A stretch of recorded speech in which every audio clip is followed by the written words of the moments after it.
Good morning, students. I hope you all are having a good time at home. So, today we are going to read chapter 2 of your English main book. आपके English main book का chapter 2 का first part हम लोग पढ़ लिए थे. Chapter का theme of the chapter is the sound of music theme है. एंड उसका पहला पार्ट हम लोग कैसे पढ़े थे, उसमें कैसे एवलिन ग्लेनी करके लड़की रहती है, छोटी बच्ची, कैसे वो फिजिकली हैंडीकैप्ड रहती है and how did she overcome her physical disability and made herself a success story, उसके बारे में पढ़ें. अब जो हम लोग पढ़ेंगे उसी का सेकंड पार्ट है द शहनाई और बिस्मिल्लाह खान, जहाँ पे कि हम उस्ताद बिस्मिल्लाह खान, जिसको कि शहनाई मास्ट्रो बोला जाता है. शहनाई और बिस्मिल्लाह खान दोनों एक दूसरे के पर्यायवाची हैं, सिनोनिम्स हैं.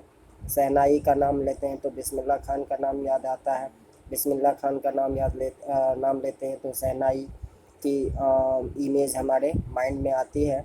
तो शहनाई को कैसे उन्होंने, जो शहनाई पहले मंदिरों में बजता था या बहुत शादियों में बजता था, उस शहनाई को, या राजाओं महाराजाओं के दरबार में बजता था, उस शहनाई को कैसे उन्होंने घर घर का इंस्ट्रूमेंट बना दिया, कैसे उसको क्लासिकल लेवल पे ले गए, इसके बारे में हम लोग पढ़ेंगे. जर्नी ऑफ शहनाई उस्ताद बिस्मिल्लाह खान, कैसे कैसे उन्होंने अपनी जर्नी स्टार्ट की एंड कैसे वो पीक पे पहुँचे एंड कैसे उनका लाइफ जो है, most importantly his life is a true example of Indian culture, Bharat की जो संस्कृति है, सभ्यता है. इंस्पाइट ऑफ बीइंग ए मुस्लिम, वो जो है ये बनारस, गंगा नदी के किनारे बनारस के मंदिरों में वो घंटों शहनाई बजाया करते थे. तो हम लोग आज उस्ताद बिस्मिल्लाह खान के बारे में पढ़ेंगे, कैसे उन्होंने शहनाई को पॉपुलराइज किया. ठीक है. सो आपके सामने स्क्रीन पे पिक्चर्स दिए गए हैं. कुछ फेमस म्यूजिशियंस के फ़ोटोज़ हैं एंड उसके साथ उनका जो फेवरेट म्यूजिकल इंस्ट्रूमेंट है जिसके साथ हम उनको एसोसिएट करते हैं, जैसे कि पंडित भीमसेन जोशी का पिक्चर आप देख रहे हैं, उस्ताद जाकिर हुसैन खान का पिक्चर देख रहे हैं. उसी बीच में हम आप सबसे लास्ट में जो पिक्चर देख रहे हैं वो किन की है, तो उस्ताद बिस्मिल्लाह खान की, जो कि आप यहाँ है. तो do you know these people, what instruments do they play, कौन सा इंस्ट्रूमेंट बजाते हैं, उसके बारे में. And think of the shehnai and the first thing you will probably imagine is a wedding और ए सिमिलर ओकेजन और function. The next would probably be Ustad Bismillah Khan, the shehnai master playing this instrument. Shehnai के बारे में अगर आप सोचो तो पहली चीज़ जो आपके दिमाग में आती है, इमेज आता है आपके मन में, वो आता है क्या चीज़ का, तो एक वेडिंग सेरेमनी, खासकर नॉर्थ इंडियन वेडिंग, और सिमिलर ओकेज़न, इसी तरह का कोई ओकेज़न या फंक्शन हो तो, या और उसके बाद जो नेक्स्ट इमेज आता है वो एक वृद्ध व्यक्ति की, ओल्ड मैन की इमेज आती है, उस्ताद बिस्मिल्लाह खान की, जिनको कि शहनाई मास्टर उस्ताद बोला जाता है, प्लेइंग दिस इंस्ट्रूमेंट. तो कैसे पहला जो शुरू का 2 स्टैंजा है उसमें शुरू का जो 2 पैराग्राफ है उसमें बताया गया है शहनाई की जर्नी, कि पहले शहनाई किस नाम से जानी जाती थी, बाद में वो कैसे औरंगजेब ने उसके शहनाई के प्लेइंग को बैन किया, फिर कैसे उसको रिफाइन करके शहनाई को जो है शहनाई वाले फॉर्म में लाया गया. इस तरह करके जो इन्फॉर्मेशन है पहला चैप्टर में, पहला पैराग्राफ में, शुरू के कुछ पैराग्राफ्स में इन्हीं सब चीज़ों के बारे में जानकारी दी गई है. So let's get on with the chapter. Start करते हैं हम लोग. So, Emperor Aurangzeb, as I told you, banned the playing of a musical instrument called pungi in the royal residence, for it had a shrill, मतलब कर्कश, तीखा, unpleasant sound. Pungi became the generic name for reeded noisemakers. Few had thought it would one day be revived. A barber of a family of professional musicians who had access to the royal palace decided to improve the tonal quality of the pungi. He chose a pipe with a natural hollow stem that was longer and broader than the pungi and made 7 holes on the body of the pipe. When he played on it, closing and opening some of these holes, soft and melodious sounds were uh, produced. He played the instrument before royalty, and everyone was impressed. The instrument so different from the pungi had to be given a new name. As the story goes, since it was first played in the Shah's chamber and was played by a Nai Babar, the instrument was named the Sehnai. बड़ा ही आसान भाषा में simple words में explain किया गया है कि शहनाई आखिर शहनाई कैसे नाम पड़ा एंड कैसे ये प्रचलन में आया। तो सबसे पहले स्टार्ट करें, इम्पेरर औरंगजेब, बादशाह औरंगजेब ने एक म्यूज़िकल इंस्ट्रूमेंट नाम हुआ करता था पुंगी, उसके प्लेइंग को रॉयल रेसिडेंस में राजमहल में उसके पुंगी बजाने को बैन कर दिया गया था। क्यों? क्योंकि इसका जो साउंड था वो स्टिल था, तीखा था, अनप्लीजेंट था, कान को सुनने में ज़्यादा प्रिय अच्छा नहीं लगता था। एंड पुंगी उस दिन से जो है वो जेनेरिक नेम हो गया था उस पूरे क्लास को। पुंगी की तरह का दिखने वाला कोई भी इंस्ट्रूमेंट होता तो उसको वही नाम पुंगी नाम से ही एड्रेस किया जाने लगा। रीडेड मतलब होता है जिसमें होल्स होते हैं, छेद होते हैं। ये रहा wind instruments which have reads like the flute, the clarinet, etc. So few had thought, कुछ ही लोगों ने सोचा था कि इसको एक दिन रिवाइव किया जाएगा, वापस से नए फॉर्म में ले आया जाएगा। सो few had thought it would one day be revived. A barber of a family of professional musicians, जो प्रोफेशनली म्यूजिशियंस थे, उनके फैमिली का एक बार्बर ने, एक नाई ने क्या किया, जिसको कि रॉयल पैलेस की एक्सेस थी, मतलब जिसकी पहुंच राजमहल तक थी, उसने डिसाइड किया कि हम पुंगी का जो टोनल क्वालिटी है, यानी इसका जो साउंड, जो अनप्लीजेंट साउंड जिसको बादशाह औरंगजेब ने माना था, उस टोनल क्वालिटी को हम इम्प्रूव करेंगे, उसको सुधारेंगे। एंड उसने एक पाइप चूज़ किया विथ नेचुरल हॉलो स्टेम, खोखला सा स्टेम था, हॉलो स्टेम था, लॉन्गर एंड ब्रॉडर, पुंगी से ज़्यादा लॉन्गर एंड ब्रॉडर मतलब चौड़ा था। And made 7 holes on the body of the pipe, उस बड़ा जो पाइप उसने चूज़ किया उसके बॉडी पे, उसके ऊपर में जो है उसने 7 होल्स, 7 छोटे छोटे होल्स किए, छेद किए। And when he played on it, जब उसने उसको बजाया तो उसके जो अलग अलग ओपनिंग्स थे, जो छेद थे, उसको उसने बंद करना, क्लोज करना, जिस तरह हम शहनाई या बांसुरी बजाते हैं फॉर एग्जांपल, तो उसने होल्स को ओपन एंड क्लोज करा, तो उसका बड़ा ही सॉफ्ट एंड मेलोडियस साउंड उससे प्रोड्यूस हुआ। एंड चूँकि उसने इस इंस्ट्रूमेंट को कहाँ बजाया था, तो रॉयल्टी के सामने, राज दरबार में, राजा महाराजाओं के सामने। एंड सारे लोग उससे इम्प्रेस थे। The instrument so different from the pungi से, चूँकि ये पूरी तरह से अलग था, तो इसीलिए इसका कुछ तो नाम पड़ना चाहिए था। तो एज द स्टोरी गोज, जैसा कि कहानी मतलब प्रचलित है, जैसा कि स्टोरी को अगर बिलीव करें, तो चूँकि ये पहली बार जो है वो शाह के चैम्बर, शाह मतलब राजा, तो शाह के चैम्बर में बजाया गया था, राजा के चैम्बर में बजाया गया था। एंड चूँकि इसको एक नाई ने, बार्बर ने बजाया था, तो that's why instrument got the name shehnai. ठीक है, तो ये था कहानी, इतिहास शहनाई का। और the sound of shehnai began to be considered auspicious, shehnai की आवाज़ को ऑस्पिशियस मतलब पवित्र माने जाने लगा, शुभ माना जाने लगा। And for this reason it is still, और यही कारण है कि आज भी ये मंदिरों में बजते हैं। एंड इंडिस्पेंसेबल कंपोनेंट है, इंडिस्पेंसेबल मतलब अभिन्न अंग है किस चीज़ का, तो कोई भी नॉर्थ इंडियन वेडिंग का, north India specially Delhi, Bihar, UP, इन सारे राज्यों में, इन नॉर्थ इंडिया के स्टेट्स में कोई भी शादी शहनाई के धुन के बिना इनकम्प्लीट मानी जाती है। दैट्स मीन कि वो उसका एक इनसेपरेबल पार्ट बन चुका है। In the past shehnai was the part of the नौबत और traditional ensemble of 9 instruments found at royal courts till recently it was used only in temples and in weddings. शुरू में ये जो है राजा महाराजाओं के दरबार में जो उसके नवरत्न हुआ करते थे, जो मतलब उसके संगीतकार होते थे, सिर्फ वही लोग बजाया करते थे। एंड टिल रिसेंट ईयर जो है ये सिर्फ और सिर्फ मंदिरों में या फिर बहुत से बहुत वेडिंग्स में बजाए जाते थे। The credit for bringing this instrument on to the classical stage goes to Ustad Bismillah Khan.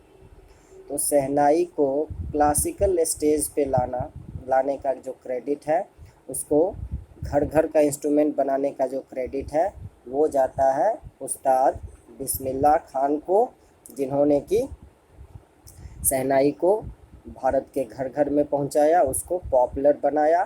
तो as a 5 year old Bismillah Khan played gilli danda near a pond in the ancient state of Dumraon in Bihar. Actually he was born in Dumraon, Bihar में ही जन्म हुआ था उनका।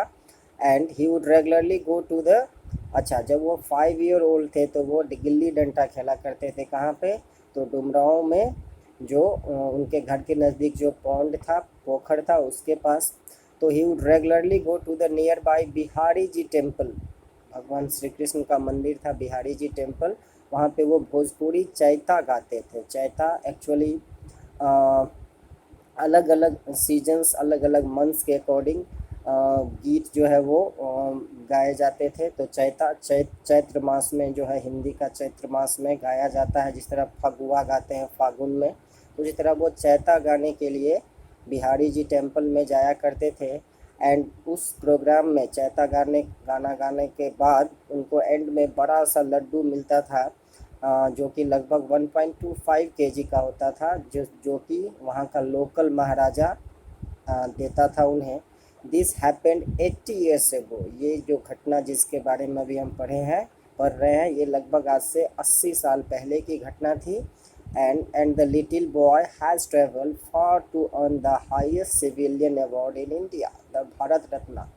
तो ये जो घटना है, यानी जब वो बचपन में जाते थे मंदिर में, शहनाई बजाते, उनको लड्डू मिलता 1.25 kg का। ये 80 साल पहले की घटना है। और उस समय से लेके अभी तक उस छोटे से बच्चे ने, यानी उस्ताद बिस्मिल्लाह खान ने बड़ा लंबा ट्रैवल किया है।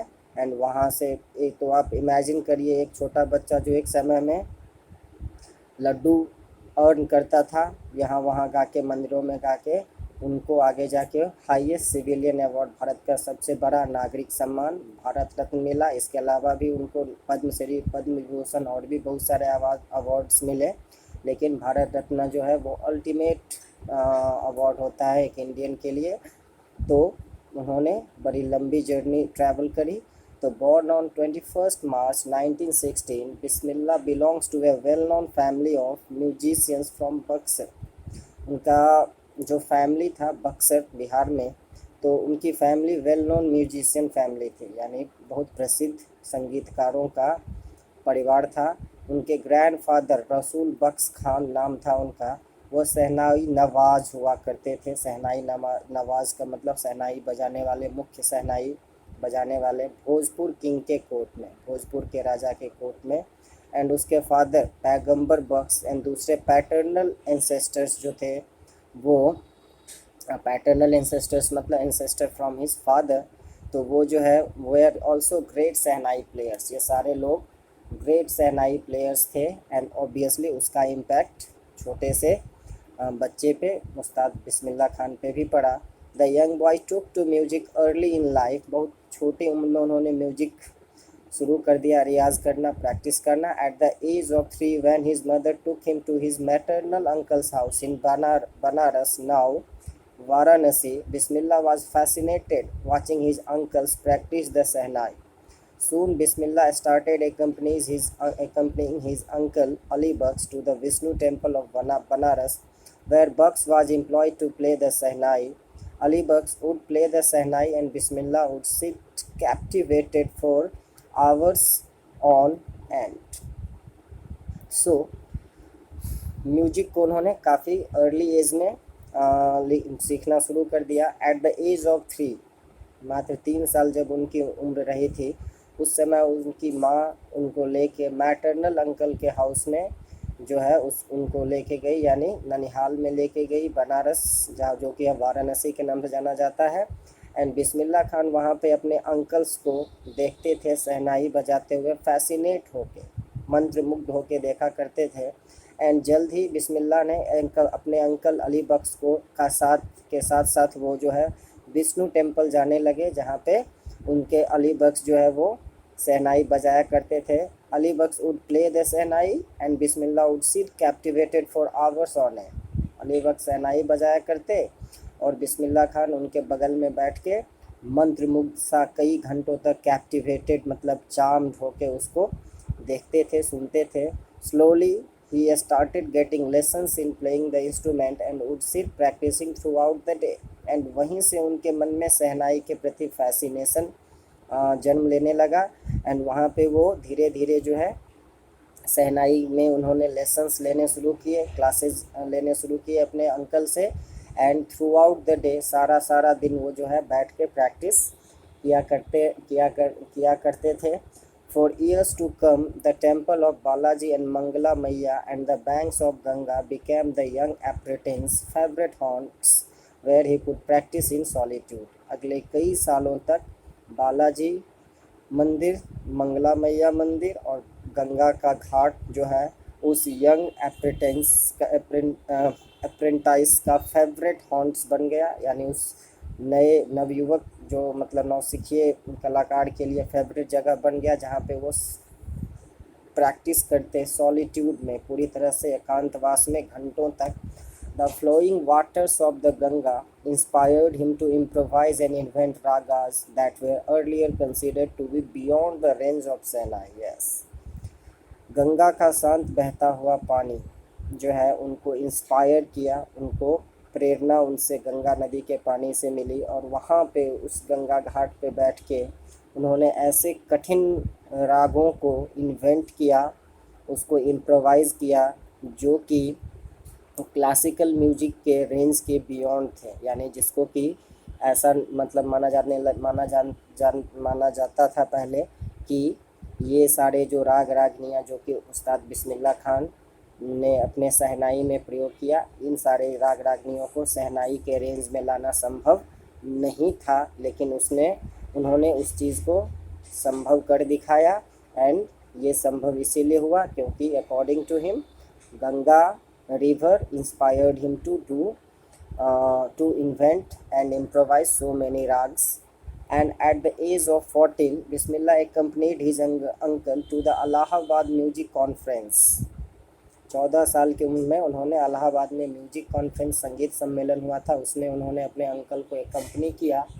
और at the end of his recital, उनका जब प्रोग्राम हो गया उसके बाद उस्ताद फैयाज़ खान जो उस समय के फेमस शहनाई वादक थे, उन्होंने उस यंग बॉय के बैक को पैटेड मतलब उस पर थपकी दी उनके पीठ पे एंड बोला उनको कि work hard and you shall make it, मेहनत करो एंड तुम एक दिन जो है बहुत ऊंचाई तक पहुंचोगे। एंड उस्ताद बिस्मिल्लाह खान को जो सबसे बड़ा ब्रेक उनके लाइफ में मिला वो कब मिला, तो ऑल इंडिया रेडियो लखनऊ में 1938 में खुली।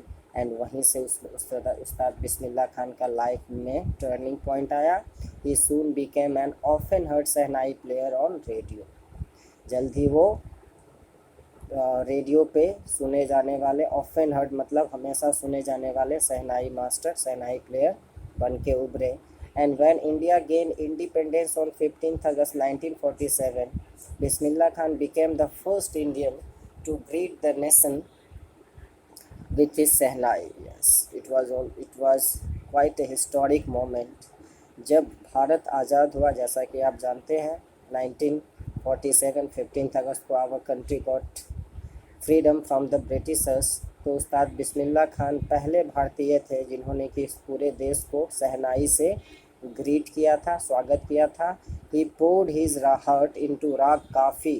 राग काफ़ी एक राग होता है, एक प्रकार होता है राग का, तो राग काफ़ी में उन्होंने लाल किले से जो है शहनाई बजाई। और उनके ऑडियंस में महात्मा गांधी थे, पंडित जवाहरलाल नेहरू थे, जिन्होंने कि पंडित जवाहरलाल नेहरू ने बाद में अपना famous tryst with destiny speech दिया, भाग्य से साक्षात्कार नाम से उनका हिंदी इंग्लिश दोनों में लेवल है स्पीच, वो स्पीच दिया।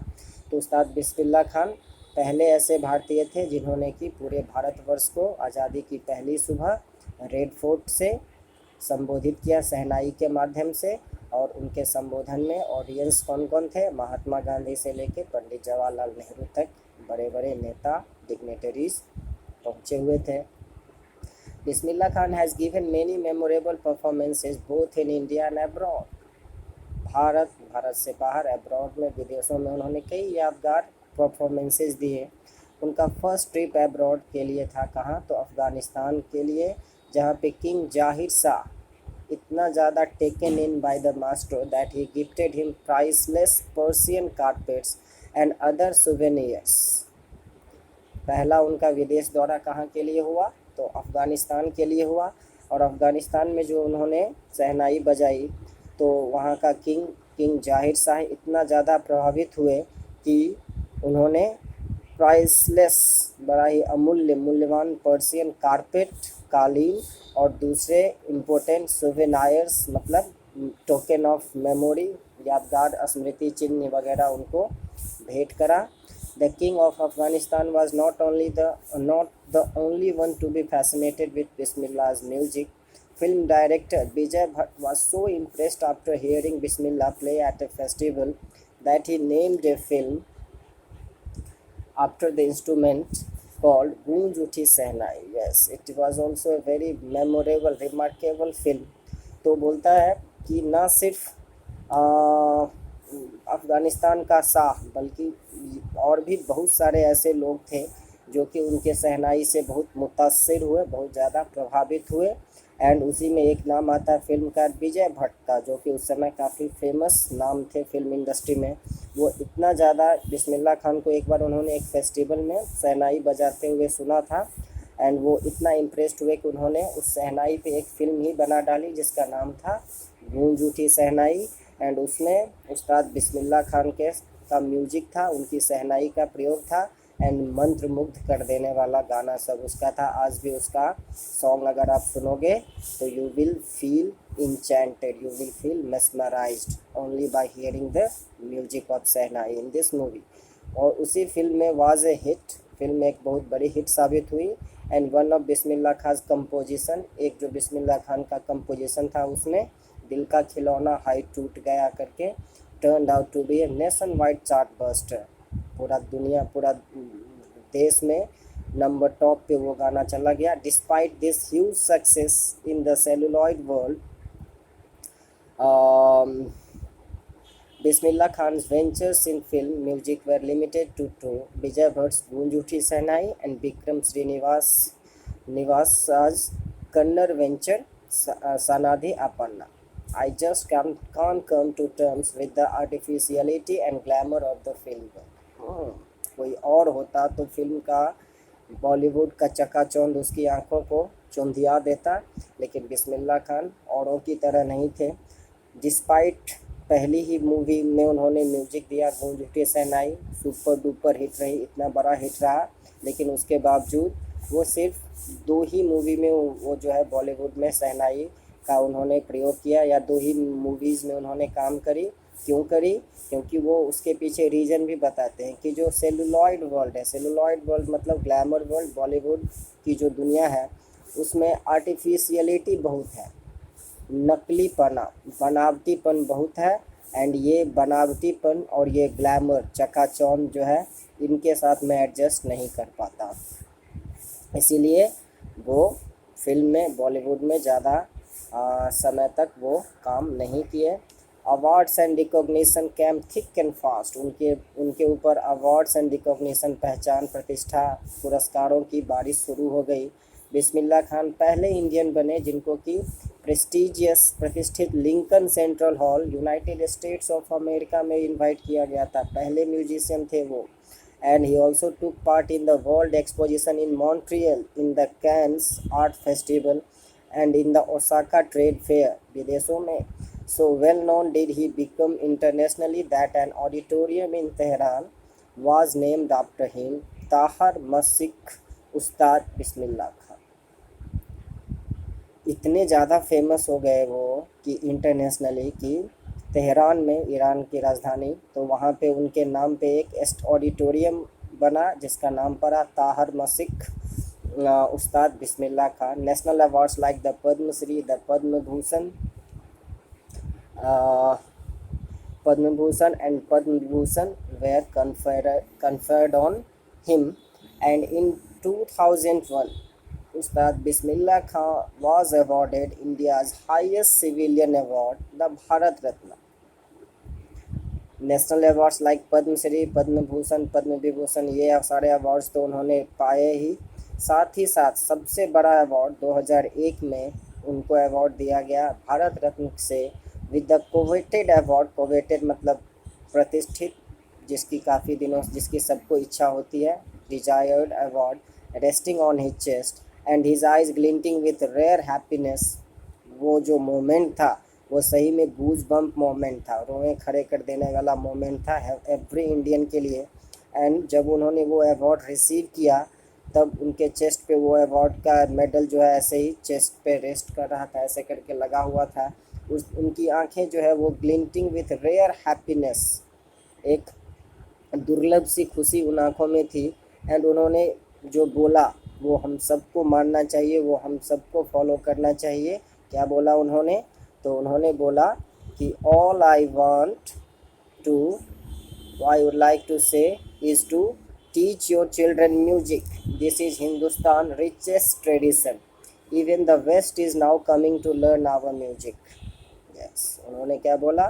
तो सिर्फ और सिर्फ मैं ये कहना चाहता हूँ कि आप अपने बच्चों को म्यूजिक पढ़ाइए. ये हिंदुस्तान की सबसे प्राचीन और सबसे समृद्ध परंपरा है, ट्रेडिशन है. इवन द वेस्ट जो है वो हमारे यहाँ आ रहे हैं, वेस्ट के कंट्रीज़ के लोग हमारे यहाँ म्यूजिक सीखने के लिए. And in spite of having travelled all over the world, Khan Sahab, as he fondly called, is exceedingly fond of Banaras. Actually यहाँ पे इज़ करके दिया गया है क्योंकि जिस समय ये पीस ऑफ इंफॉर्मेशन लिखा गया, जब ये लिखी गई थी उस समय ही वॉज ए लाइफ. 2003 में उनकी हेरिटेज हॉस्पिटल बनारस में उनकी डेथ हुई. तो in spite of having traveled all over the world, Khan Sahab, as he is fondly called, is exceedingly 2006 में as he is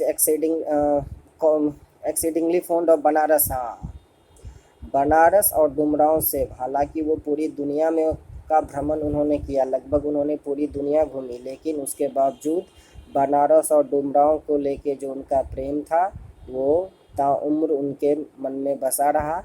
a student, एक बार, ये भी बड़ी इंटरेस्टिंग सी घटना है, एक बार उनके एक स्टूडेंट ने जो कि यूएस में रहता था, उसने बोला कि आप सर आप जो है यहाँ पे शहनाई स्कूल यूएसए में उसको हेड करिए, उसको आप चलाइए. स्टूडेंट ने ये भी प्रॉमिस किया कि I will recreate the atmosphere of Banaras by replicating the temples here. बोला ये भी कि मैं बनारस का ही माहौल यहाँ पे बना दूंगा, बनारस के जैसा ही टेम्पल्स को यहाँ पे रेप्लिकेट कर दूंगा, उसके तरह क्या बना दूंगा. लेकिन Khan Sahab asked him if you would be able to transport river Ganga as well. Khan Sahab ने बोला कि ठीक है, तुम टेम्पल्स को रिक्रिएट कर दोगे, लेकिन क्या would you able to transport river Ganga, क्या तुम रिवर गंगा को भी यहाँ ले आ सकते हो? Then I am ready to head the shehnai school.